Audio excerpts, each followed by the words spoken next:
Video, I will be talking to you about conservation momentum problems. You'll find the sheet and the exact same problems that I'm working through in your packet, so turn to that and follow along. The first thing that we have to think about with conservation momentum is the statement listed in the box at the top of your page. As long as no objects external to the system contribute to net forces on the system, the total initial momentum will equal to the total final momentum. This is momentum conservation in a nutshell. And this is why it's such an important quantity that we're spending a whole unit learning about. Below, I have outlined problem-solving steps, so these may be useful to look back at when you're working on problems on your own, because this is basically the process that we're going to utilize together as I solve these two problems for you. So in the first example here, we have a 40-kilogram girl. She's rollerblading at 4 meters per second towards her dog. Her dog has a mass of 20 kilograms, and her dog is running at 7 meters per second in the opposite direction. The dog leaps into her arms and they roll off together. What is their final velocity together? So we're given this whole story and then we're asked to find the final velocity. The first important thing for us to do is going to be to specify the event. So what's the big thing that happens in this problem? Well, in this case, it's going to be that moment where the dog leaps into her arms.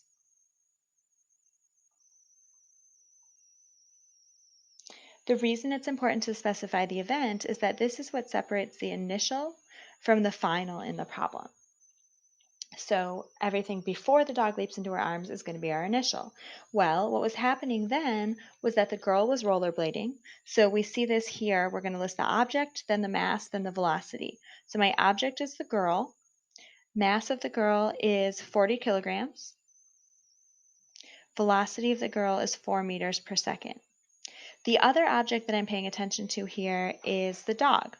So the dog has a mass of 20 kilograms and has a velocity 7 meters per second, but in the opposite direction, which means that her velocity is negative 7 meters per second. So now I need to fill in this diagram. And what this diagram is meant to show is give you a visual depiction of the momentum of both of those objects before the event when the dog leaps into the girl's arms. So to calculate the girl's momentum, I'm going to need to multiply the mass of the girl times the velocity of the girl at the initial. So her mass is 40 kilograms and her velocity is 4 meters per second. 40 kilograms times 4 meters per second results in 160 kilogram meter per second. So this diagram here doesn't have any values on it.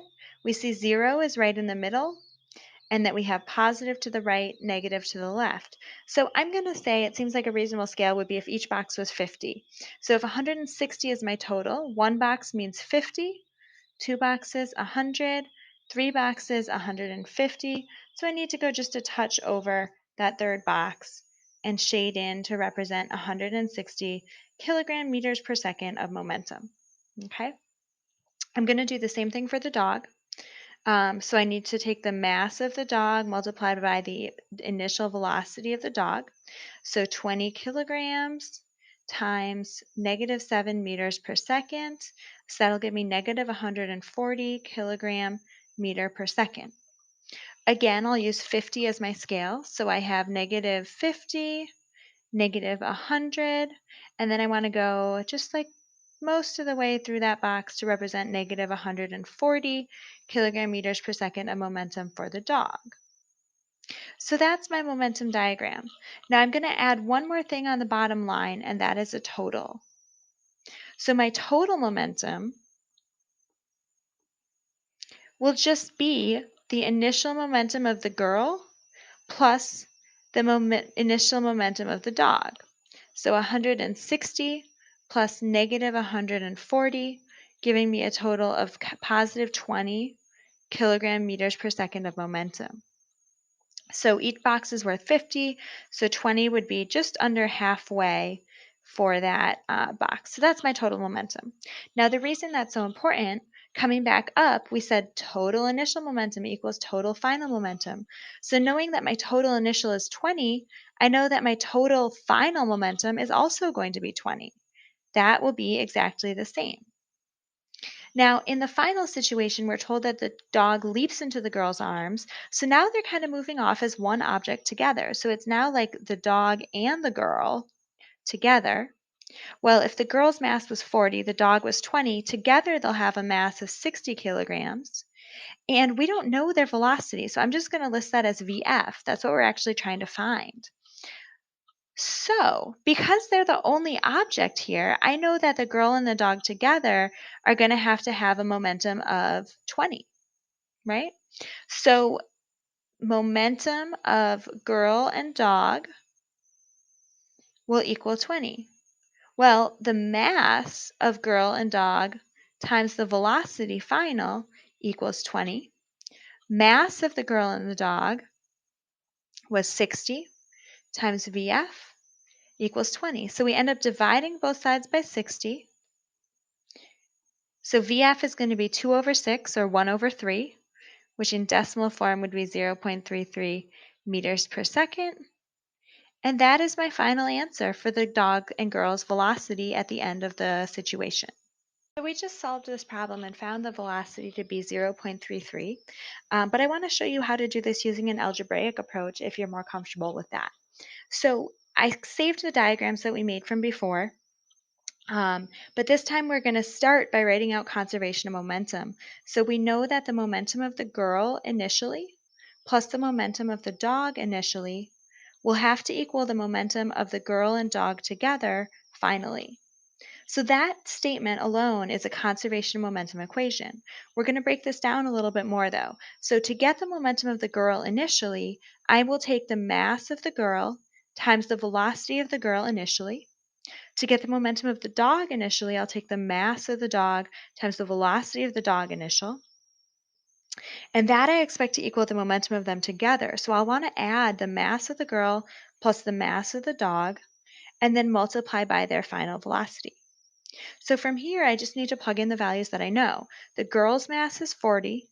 Her velocity at the start is 4. The dog's mass is 20.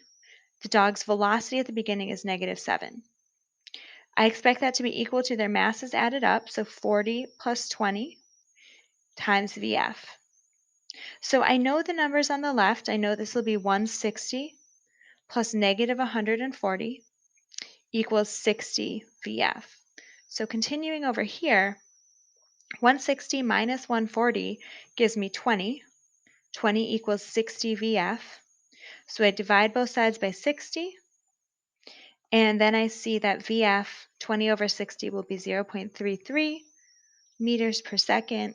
Same answer as I got before. If you're still feeling a little bit confused, I'm going to walk through the second example here that's on your sheet.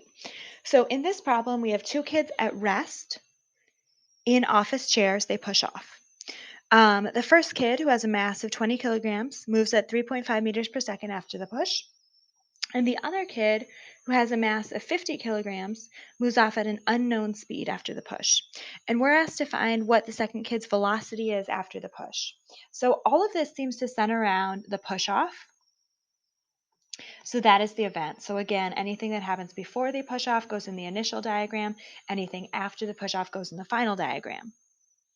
So let's look at the object. So this whole problem revolves around the two kids.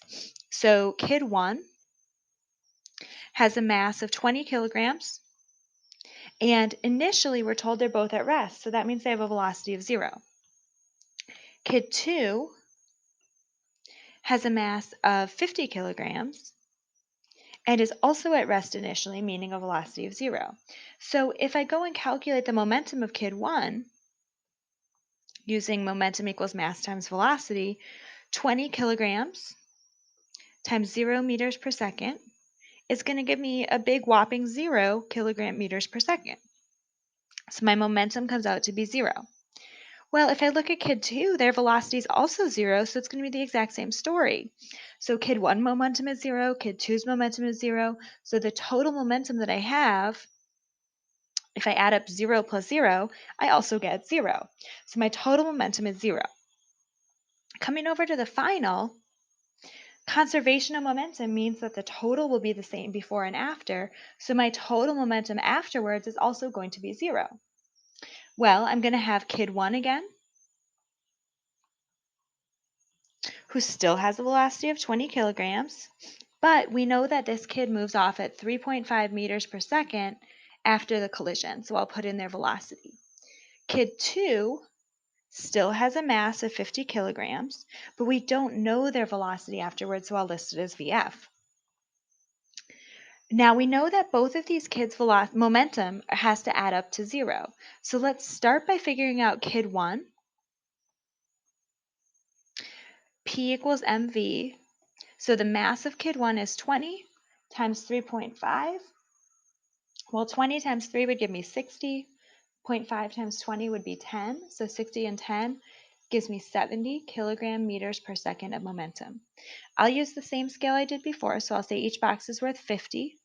So here's my first box making 70. And then 20 will be almost halfway through the second box. So that represents the momentum of my first kid. Well, I know that the total has to be 0, so the momentum of kid 1 plus the momentum of kid 2 has to equal a total of 0. Well, I just figured out that kid 1 is going to be 70, so kid 2 then has to be negative 70 to make that true. So I'm going to shade in their boxes, so one for 50 and then almost halfway through to represent another 20. Their momentum has to be negative 70. Well, negative 70 then has to equal their mass times their velocity. So negative 70 equals 50 times VF for that kid. So I divide both sides by 50. So VF is going to be negative 70 over 50. And if you punch that into your calculator, you'll find that that's negative 1.4 meters per second. So that's the answer to this question. The second kid's velocity will be negative 1.4 meters per second after the push. Okay, and the final thing that I'm going to do for you here is walk you through a fully algebraic solution to the second example, just like I did in the first. So if this works for you, great. If not, try to follow along and see if you can make sense of it. So I have these two kids initially. So I know that the momentum of kid 1 plus the momentum of kid 2, initial, has to equal the momentum of kid 1 in the final plus the momentum of kid 2 in the final. So to get those values, the momentum of kid 1 initially, I'll take the mass of kid 1 times the velocity of kid 1 initially. For kid 2, I'll take the mass of kid 2 times the velocity of kid 2 initially. And that I expect to be equal to the mass of kid 1 times the velocity of kid 1 final plus the mass of kid 2 times the velocity of kid 2 final. So now I need to go back and plug in numbers. So 50 was my mass of kid 1, velocity was 0. 20 was my mass of kid 2, velocity initial of 0. Mass of kid 1 at the end was still 20. Oh, sorry, I mixed up the ones down there. Boop, boop. 20, 50, doesn't really matter in the math, that will work out. My final velocity for kid 1 was 3.5. Mass of kid 2 was 50. And I don't know what V2F is, velocity of kid 2 final. So I see on the left side of this equation, it turns out to 0. And 20 times 3.5, as we explained before, makes 70. 70 plus 50, V2F. So I want to get V2F by itself, so I'll start by subtracting 70 from both sides. Now I need to divide both sides by 50, and we see we get the exact same answer. V2F is again going to be negative 1.4 meters per second. So if that algebraic solution is easier to follow, feel free to use that strategy as you're solving conservation of momentum problems.